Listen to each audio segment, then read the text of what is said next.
Fala gremista, tudo bem? Sejam bem-vindos a mais um conteúdo aqui no canal e neste vídeo nós vamos falar sobre os resultados, a queda de desempenho e o início do trabalho do técnico Luiz Castro. Tudo isso deste começo de 2026.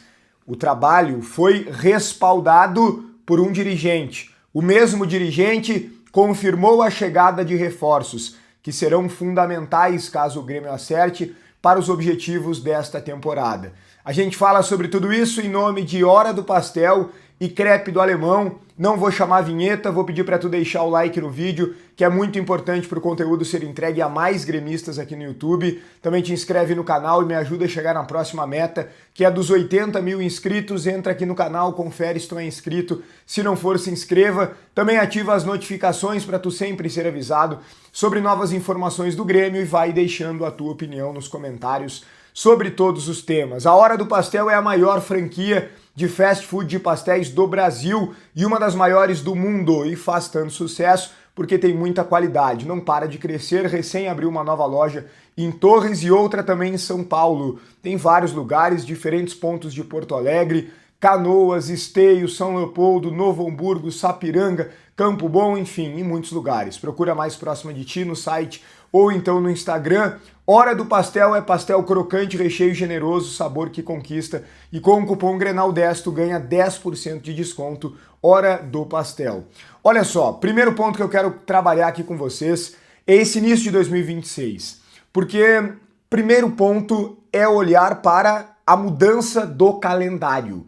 E isso pode trazer algumas explicações. Até o ano passado estávamos acostumados com o início de ano apenas de campeonato gaúcho. E muitas vezes aquele auto-engano, pela facilidade dos times do interior. Tu começa a pegar alguma dificuldade ali contra o Juventude, às vezes contra o Caxias e o Ipiranga, e claro, o clássico Grenal. Mas muitas vezes até mesmo o clássico Grenal não serve de parâmetro para o restante da temporada. Vou dar o exemplo do ano passado, para a gente não ir tão longe. O Inter achou que estava por cima, que estava pronto para ser campeão brasileiro porque foi campeão gaúcho. Ganhou um gauchão do Grêmio, que nós gremistas sabemos era muito fraco. Nem mesmo o Marlon, lateral esquerdo, havia chegado naquele momento. O Grêmio estava com um time fraquíssimo. O Kiki Oliveira e o Amuso, que não resolveram nada, também recém haviam chegado. Eles foram contratados ali praticamente no último ou nos últimos dias do prazo de inscrições para o gauchão. O Wagner Leonardo foi assim também. Enfim, um Grêmio muito fraco e o Inter achou que estava ganhando o gauchão e estava podendo ganhar tudo na temporada. Depois viu a realidade no final do ano, né? Claro que por perder algumas peças também quase foi rebaixado. Só que esse ano o Campeonato Brasileiro começou. Ah, mas tem que dar tempo pro treinador. Beleza, tem que dar tempo pro treinador, mas quanto tempo? Porque existe o ideal, que eu concordo plenamente, é dar tempo pro treinador. Futebol é feito por processos. As coisas não acontecem da noite para o dia. Eu costumo dizer o seguinte, não existe mágica no futebol. É trabalho, trabalho, trabalho, tempo e, acima de tudo, a necessidade da qualidade. Se o elenco for ruim, se o time for fraco, não tem como o treinador fazer produzir. Com muito tempo de trabalho, ele vai melhorando, mas é aos pouquinhos, né? Um passinho de cada vez, é uma melhora a cada dia, a cada jogo, não é do nada. Só que o Grêmio precisa de resultados. O Grêmio começou perdendo o Campeonato Brasileiro e todos os jogos deste Brasileirão praticamente serão dificílimos. O campeonato está desequilibrado, tenho falado isso, em relação ao título. Por tudo aquilo que o Flamengo está investindo, com o Palmeiras também, o próprio Cruzeiro agora. Mas tirando esse Flamengo e esses outros dois que vêm logo atrás, há um equilíbrio muito grande. E uma dificuldade muito grande. Muitos clubes estão investindo bastante e o Grêmio está ficando para trás. O Grêmio contratou o TT e esse é um acréscimo muito importante, mas para o lugar do Alisson. Ou seja, nós perdemos um jogador importante. Veio uma reposição superior, mas não há tanta diferença assim em relação ao time. Porque o Grêmio segue precisando de um meia, segue precisando de um volante, ou seja, segue precisando e muito reforçar consideravelmente o principal setor de qualquer time de futebol, que é justamente o meio-campo. O desempenho caiu e é culpa do Luiz Castro? O Luiz Castro não é um treinador ruim. A minha opinião não vai conforme o vento. Eu não posso ter aprovado a contratação do Luiz Castro e agora dizer que ele é um treinador ruim. Agora, eu vou continuar com aquilo que eu sempre disse. O Luiz Castro não é um maravilhoso treinador. Primeiro ano do Botafogo, 13º colocado no Campeonato Brasileiro. No ano seguinte, eliminado na fase classificatória do Campeonato Carioca. Depois, o trabalho dele emplaca e ele lidera o Campeonato Brasileiro por quase todo o primeiro turno. E aí sai. Vai treinar o Al Nassr, um clube que fez um investimento gigantesco, depois vai para um outro país lá na Arábia, também de investimento forte, não foi bem. Tem um trabalho de categoria de base no Porto, não de Porto principal. No Shakhtar, vamos combinar, no Shakhtar qualquer um ganha com o Shakhtar, qualquer um ganha. É tu pegar o Flamengo e colocar no Campeonato Goiano. Outro dia eu escutei isso, não me lembro aonde, mas eu concordo.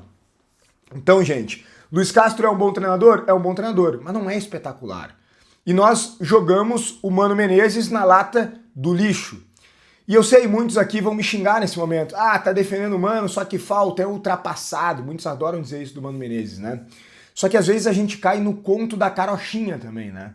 Às vezes a gente acha que o cara que vem de fora, ele é espetacular. E às vezes ele é normal.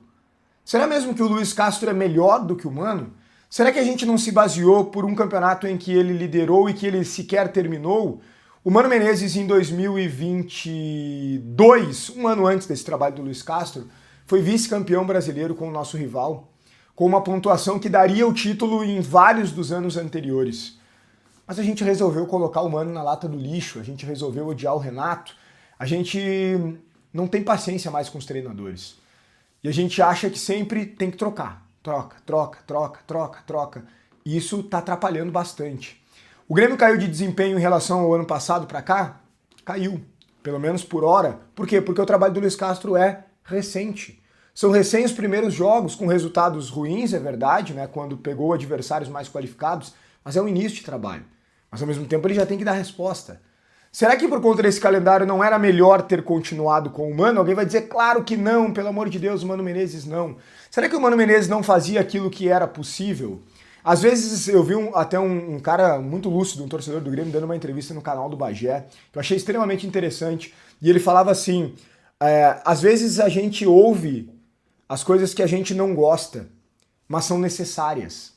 Então às vezes eu falo coisas aqui que as pessoas na maioria não concordam, mas são a realidade. Seria muito mais fácil para mim e para o meu canal falar o que a galera quer ouvir. Eu teria muito mais visualizações se eu falasse o que as pessoas querem ouvir. Mas nem sempre o que a gente quer ouvir é o certo. Às vezes a gente precisa passar por algumas questões. Por exemplo, o Edenilson como titular do Mano Menezes. Eu gosto? Não, não gosto. Não gosto mesmo. Mas será que ele não era o menos pior?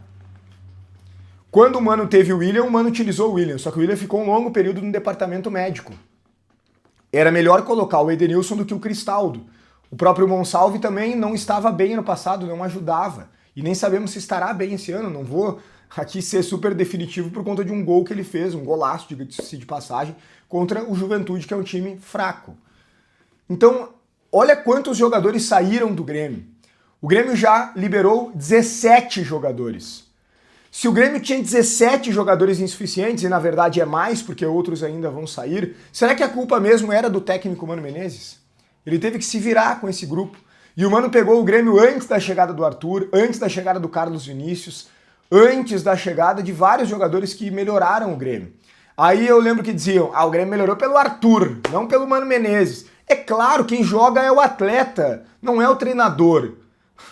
É óbvio, o time do Mano era organizado, gente. Era organizado. Ah, mas eu discordava disso, daquilo do Mano. Eu também.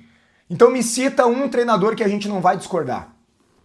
Que a gente concorda com tudo em todos os jogos. Não tem. A gente sempre vai discordar. Mas a gente precisa dar continuidade ao trabalho. Continuidade ao trabalho. Essa história de ficar trocando toda hora não leva a lugar nenhum. E a gente faz análises muitas vezes equivocadas em relação aos treinadores. Felipe Luiz, por exemplo, é um grande treinador ou ele tá ganhando porque ele tá no Flamengo? Fica a reflexão. Acho que ele é um bom treinador, mas talvez não seja um grande treinador. Quase todo mundo que foi treinar o Flamengo ganhou. Por quê? Porque os jogadores jogam, os jogadores são bons. Eu quero ver trabalhar num time fraco. O Mano pegou um Grêmio fraquíssimo e o Grêmio não brigou para não cair. Em várias das últimas rodadas, o Grêmio já estava livre. E de novo, eu não estou aqui dizendo que tirem o Luiz Castro e botem o Mano. Não. Eu estou citando o Mano para dar força ao Luiz Castro. Às vezes a gente tem que desenhar também, porque eu tenho certeza que vou ouvir comentários aqui distorcendo, não entendendo nada do que eu falei. Mas não tem problema. Eu estou dizendo que nós entregamos um time horroroso ao Quinteiros, campeão argentino com o Vélez. Entregamos um time horroroso, não funcionou. Não funcionou. E aqui faço a minha meia-culpa, eu criticava muito o Quinteiros, mas depois eu abri meus olhos para isso. Abri meus olhos para isso. Será que dava mesmo para ele jogar aquele time horrível? Aí vem o Mano, pega o mesmo time horrível, não tem como fazer jogar. Aí melhora quando recebe peças. E melhorou muito, recuperou o Amuso, por exemplo, cito isso a todo momento. E agora vem o Luiz Castro. Será que mesmo que o Luiz Castro pode fazer um trabalho muito melhor, sendo que recém está começando e sendo que esse meio-campo precisa se reforçar? Ou a diretoria se mexe, ou o Luiz Castro não vai conseguir fazer jogar. O Grêmio não vai ganhar nada no ano. O Grêmio vai ter muitas dificuldades no ano se o elenco for esse. Tem que contratar. Essa direção se elegeu dizendo que contrataria, que conseguiria recursos, falava-se muito sobre os empresários e até agora o Grêmio praticamente não melhorou o seu grupo de jogadores. Isso me preocupa bastante. Olha só, o Rafael Lima, diretor de futebol do Grêmio, concedeu entrevista na zona mista após o empate contra o Juventude e super respaldou o trabalho do Luiz Castro. Isso é correto. Vamos ver até quando. Na quarta-feira, por exemplo, se o Grêmio não ganhar, bater na madeira, não ganhar do Botafogo, como fica? A pressão vai ser grande para cima do Luiz Castro. Complicado, gente. E o Luiz Castro precisa fazer o Grêmio ganhar. Só que os reforços não chegaram até agora. E o Botafogo é um time bem qualificado. E eu não tô livrando a cara do Luiz Castro aqui, não. O Luiz Castro tem seus problemas também, mas é que o que eu tô querendo colocar aqui, que é o grande norte dessa nossa conversa, é que sempre a culpa é só do treinador. Não, o treinador tem a sua parcela.